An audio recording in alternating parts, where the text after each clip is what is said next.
sa ating show, The Goodness of God, dito sa Facebook page ng The Jesus Christ Church and His Ministries. To start, para po sa ating guest for today, meron po tayong verse, Psalm 23 verse 6. Surely the goodness and love will follow me all the days of my life, and I will dwell in the house of the Lord forever. At sa araw na ito, isang kapatiran ang nais mag-share ng pagpapala ng Diyos sa kanyang buhay. Kasama po natin si Sister Janice Bacanig. Magandang hapon sa iyo, sis. Okay, magandang hapon din. Magandang araw po sa inyong lahat. Ako ay masaya na ma-invite dito sa program para sa ating ipahayag ang kabutihan ng Diyos sa aking buhay. Ako po ay si Sis Janice Bacanig. Ako po ay mahigit ng 20 years na nakakakilala sa ating Diyos. Ako po ay taga Fiesta Communities kami.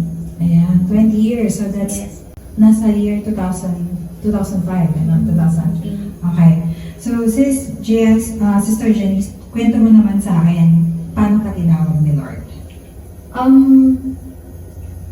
Before, since college kasi nag-start na kami mag-church, tinawag ako ni Lord through sa mga pagsubok kasi yung family namin before kasi is parang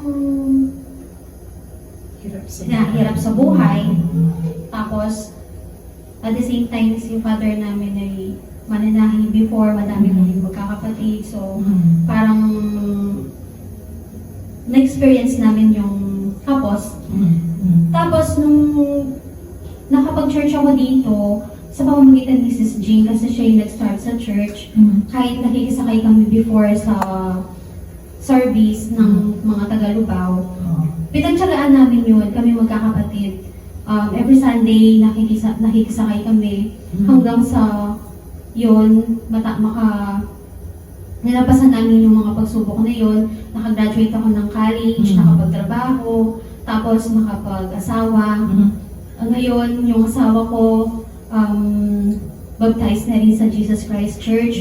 And then yung anak ko is part of the King's Ministry. So, sobrang thankful ako kay God kasi yung sarili kong family na akin ko sa Jesus Christ Church. Noong sinabi mo na ang family niyo is hirap sa buhay, bigyan natin ng background. Yung tali mo mananahi, ilang kayong magkakapatid? Okay. 7 kasi kami magkakapatid. So, ang father, ang nag-iisang nag-work. Si mama kasi sa bahay lang before. Bali, yung naging breadwinner namin before si Sis Jean. Tsaka yung panganay namin. Nagtatrabaho siya sa bukid.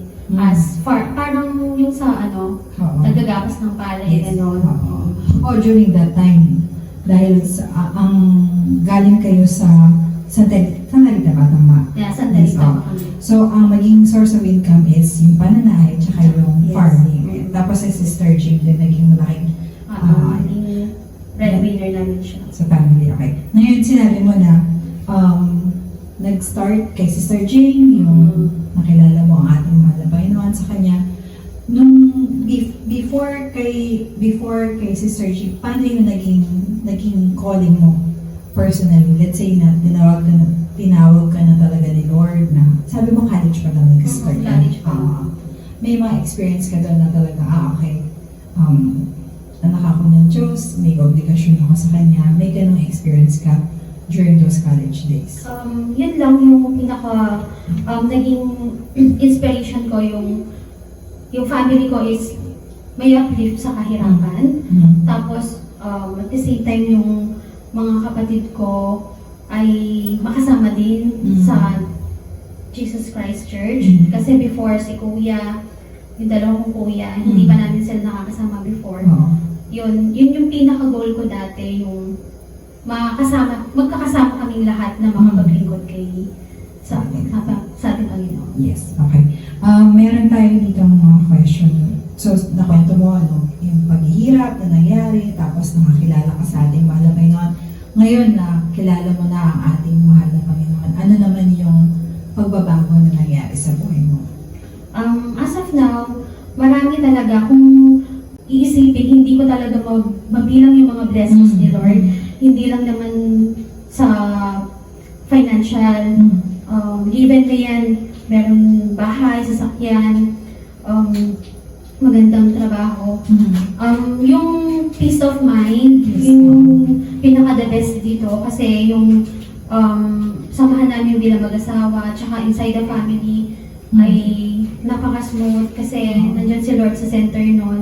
And then yung spiritual din namin na personal relationship namin kay Lord. Yes. Mas strong siya kasi malapit kami sa church. Yes. Every time na may kung ano man yung kailangan na gathering sa church, nakakapag-attend kami, nakakatulong kami, especially kapag church anniversary, nakaka-help kami kasi yun nga, yung foundation ng pagsasama namin is nasa center lagi si Lord. Kwento mo rin, kasi sabi mo nauna ka, usually may struggle ng family na kapag nauna ang wife, yung husband hindi ka agad sumasama, or maybe yung anak hindi ka agad nagiging involved. Paano mo sila nasama sa mating mahal na Panginoon, yung asawa mo tsaka yung anak mo? Ay, hindi ako nahirapan kasi may seed na talaga sa kanila eh. Yung asawa ko before pa na given na yung family niya is Sagradong Katoliko, pero siya, sumama talaga siya sa akin sa pag-church, tapos pumayag pa siya agad na magpabaptize. Tapos yung anak ko, although syempre before yung nakasanayan natin na kung paano yung mga, pero yung anak ko, pinadedicate ko pa rin siya kay Lord. Hanggang ngayon, nung nagpabaptize yung papa niya, halos sabay na sila kasi yun, hindi ako nahirapan na mag-akay sa kanila. Yung si Chantel, yung anak mo, is from, nag-start siya ng kids. Yeah, kids choir. Tapos ngayon nasa teens Kids na siya. And then after that, parang candidate na pa for choir or ilang years pa? Parang gusto niya ng ganito yung multimedia. Kailangan namin yan. Multimedia yung pinaperson niya. Gusto niya sinabi niya sa akin yun eh. Pero dun sa choir, wala naman siyang nababanggit. Gusto niya. Mami, parang gusto ko talaga yung multimedia. Hindi mo sinabi. Okay, sige. So, malaking blessing na madali lang. Madali lang. Maakay yung asawa mo, tsaka yung anak mo. Ngayon, tanong ko naman yung changes sa life mo. Sabi mo, kung sa start natin, mahabang kwentuhan yung mga yun. Yung mga recent na blessing na pwede mo ba i-share sa atin na natanggap mo mula sa ating mahal na Panginoon? Yung biggest blessing namin na matagal na rin namin pinagpe-pray, yun nga po yung magkaroon kami ng sariling sasakyan. Kasi last year, nung church anniversary, talagang pinag-pray ko siya. Tapos, pabiro ko pa siyang sinabi kay Lord. Sabi ko, Lord, pingin naman na pang 4 wheels. Sabi ko gano'n. Hanggang, naging habit ko na siya talaga na, sige na po, sabi ko gano'n. Hanggang sa bago magtapos yung year, na 2025, kapag si Lord talaga yung kumilos, yung blessing hindi mo talaga malalaman kung saan magagaling. So, hindi pa rin talaga ako makapaniwala na pagbukas ng taon, meron na kaming bagong sasakyan na magagamit din namin kapag tulad niyan may mga crusade na sa church. Ayun. Tapos kapag merong mga kailangang mga i-visit, gano'n na mga, kasi nga sa part of facilitator, yung goal din ng aming ministry is to help, especially sa mga may sakit. Ayun. Yeah, sobrang thankful ako kay Lord yung 4 wheels na hinihingi namin, na ako hindi naman ako talaga nakapasok sa mga company na may regular na kasi freelancer ako sa school ay sa bahay nag-tutor lang. Pero nung binuhos ni Lord yun, yung blessing na yun, wala na pala talagang makakapigil pag sa'yo. Kapag sabi nga nila, kapag kaloob ng langit, kahit hindi mo ipilit, sabi nila. Yun nga sabi. So, nabanggit mo kanina sis na parang humihingi ka lang sa tatay mo na, bigyan mo naman ako ng 4 wheels. Parang gano'n nangyari. Ngayon, nung binigay na ni Lord, kwento mo naman sa atin na paano mo siya masusustain, paano make sure na magiging tuloy-tuloy yung blessing ng Lord sa inyo. Ano yung talent na binigay sa iyo ni Lord para ma-provide mo yung financial na pangailangan ng family? Yung ako kasi, for the past 16 years, almost 17 years, freelancer ako as tutorial. So yung students ko is, as of now, for the past 2 years, almost 16 sila every day.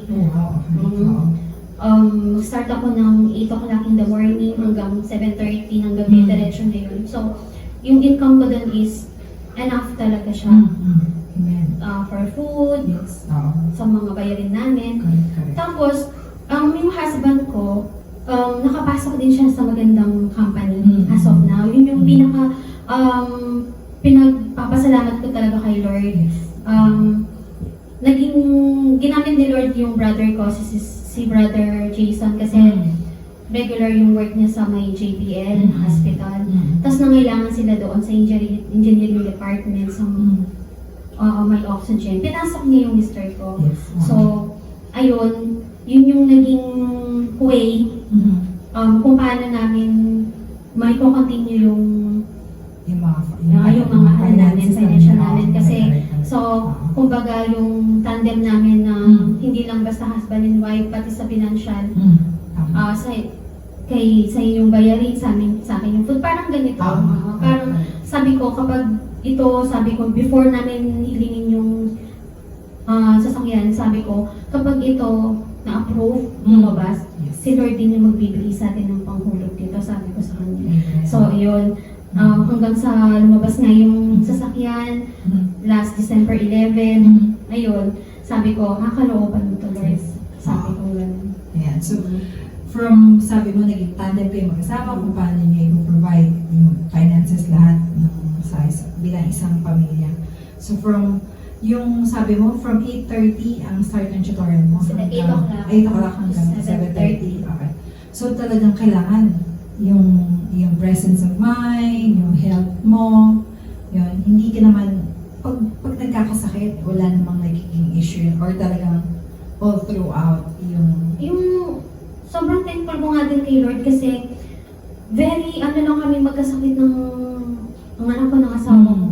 Hindi kami yung laging inuubos, sinisipon, nilalad na. Siguro sa isang taon, minsan lang siya gano'n. Sobrang binibigyan kami ni Lord ng physical na kalakasan talaga. Sabi ko, although every night talaga, pinag-pray ko yun na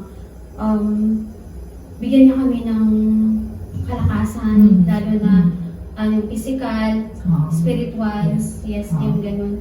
Kaya sobrang thankful ako, yun nga, lalo na yung anak ko, sa school, marami silang sa isang room. Yes. Pero hindi siya yung, wala man siyang absent actually. Hindi man siya yung nagkakasalit talaga. Correct. So, yung biyaya talaga ni Lord na nung binigyan ka ng sasakyan, si Lord rin nag-isip, kailangan maganda ang health ng mag-asawa para ma-sustain nila kung ano man yung mga financial obligations na kailangan nila. Ngayon naman sis, so, nung nakwento mo, nung una, nagko-commute lang, ngayon, ito na, binigyan ka na ni Lord ng sasakyan na para convenient kung saan magamit ng family. Bilang 20 years na pagiging Christian, meron ka bang paano mo na yung personal connection mo kay Lord? Meron ka bang special connection sa Kanya or time na lalaan mo para sa Kanya para mag-grow yung relationship mo sa ating mga kapatid? Kami talagang, yung kasama ko yung anak ko, siyang asawa ko, nagpa-pray talaga kami niya ng sabay-sabay. Kapag gabi, before mag-sleep, gano'n. Tapos, nililid ko yung prayer namin. Pero madalas, ako mag-pray ako ng personal kapag wala sila kasi syempre lumalabas sila nasa school, nasa work naman yung minister ko. Kapag may break time ako, gano'n, or basta makakahanap ako ng time na ako lang sa bahay, inulawad ko kay Lord yun na parang yun yung time ko talaga sa Kanya para makapag-thank you sa lahat ng mga blessings na, overflowing blessings talaga na binibigay niya sa akin, sa aking family. Yes. Amen. Ngayon, alam natin ang mga, let's say, syempre, hindi mo maiiwasan na may mga emergency o kaya mga biglang may mangyayari, gano'n. Paano mo piniprepare yung sarili mo sa mga gano'n? Bigla nilang may issue, may mga problemang mararanasan kayo sa buhay or what? Paano mo hinaharap yung mga gano'n? Ako talaga, pa-experience, kapag naalis na yung mister ko, talagang nagpe-pray na ako na, Lord, sabi ko, gabayan mo po sana siya sa pagpasok. Yes. Hanggang makarating siya sa trabaho niya. Ganon din yung anak ko, na Lord, yung anak ko papasok na sa school, makarating po sana siya ng safe. Tapos makauwi po sana ng safe yung mag-ama ko. Everyday, ganun yung pinag-pray ko kay Lord. Kasi nga, although, syempre, hindi naman natin maiiwasan yung mga sakuna sa daan. Pero, ako, yung faith ko kay Lord na iingatan niya yung mag-ama ko kapag nasa labas sila. Kasama na din yung mga kapatid ko na araw-araw din nagbabiyahe papunta sa work. Lalo na yung si Bunso, si Faye, kasi sa akin siya nakatira. Pag yan naalisan ng bahay, pinagpe-pray ko din na gabayan niya po yung kanyang pagbibiyahe papunta ng work. Safe din po sana siyang makauwi. Okay. Na-mention mo kanina, yung anak mo may ministry, yung sa asawa mo and you bilang facilitator. Paano mo, tawag nito, paano mo na put up pa sa oras mo na meron ka pa isang ministry sa church para magkaroon ka ng role sa church? Paano mo na-include yun? Masyadong, nung 8 o'clock to 7:30, hectic siya. Paano mo nasingit yung time na yun? As a treasurer din ng facilitator, siguro si Lord na rin yung nagbibigay sa akin ng kalakasan everyday. Tapos, nabibigyan ko pa rin ng time yung obligasyon ko as a treasurer ng facilitator. Lalo na kapag may mga events, gano'n, or may mga kailangan expenses, yung may mga kailangan tulungan.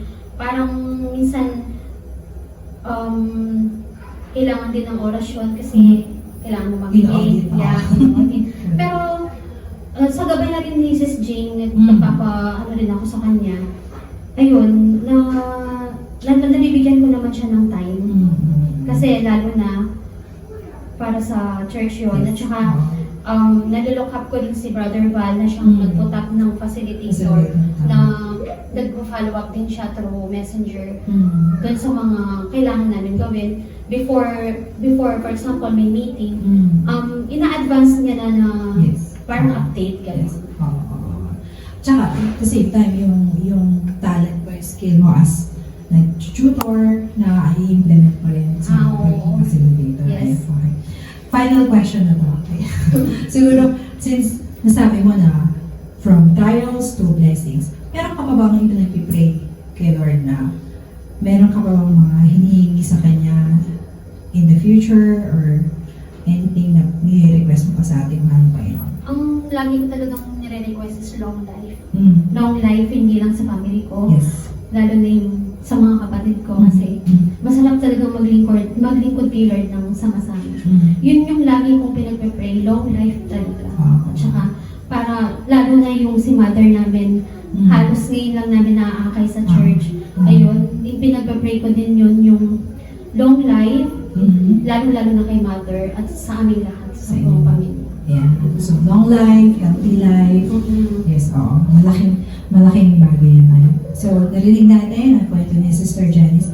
Pero before ka namin i-release, okay. Pero kang parting words sa ating mga nanonood at nakikinig sa atin na paano mo sila ma-encourage na malapit sa ating mahal na Panginoon. And yung mga, if you have Bible verse, nabalik mo kanina, yung mga Bible verse mo, pwede mo i-share sa ating mga nakikinig at nanonood. Ako kasi before ako manghingi pa kay Lord ng yung bahay namin, yung magandang kalusugan, yung sasakyan, lagi kong binabanggit yung verse na Mark 11:24 na whatever you ask for in prayer, believe you will have it and you will receive it. At saka yung the best talaga na favorite ko, verse ko is Isaiah 60:22. When the time is right, the Lord will make it happen. So, sa lahat po ng may mga gustong marating or may mga hinihiling kay Lord, panghawakan niyo lang po yun. Samahan din niyo yung paglilingkod. Yes. Number 1 is pagtatides. At saka yung personal na relationship niyo talaga kay Lord is the best talaga siya. Ayan. Maraming salamat kay Sister Janice for sharing her stories. Kung paano yan, 20 years. Sa 20 years, ayan, nakilala niya. Higit 20 years na rin ako. Oh, sabi mo, from college? Up to now, Nag-uusama. 40 plus na ako. Ayan, okay. So, ayan, napakinggan natin ang story ni Sister Janice Bacani from Santa Rita, and then nandito na siya ngayon sa Fiesta Community dito sa May Caluluat, San Fernando, Pampanga. Okay. Sa mga nakikinig po at nanonood sa atin, ito po ang The Goodness of God. Yung mga nais na maging guest, mag-share ng kanilang mga stories sa buhay, welcome po kayo. Pwede po kayong makipag-coordinate sa amin, sa mga member po ng multimedia team para makilala at ma-share po ninyo kung paano kayo pinagpalad bilang ng ating mga All my life you have been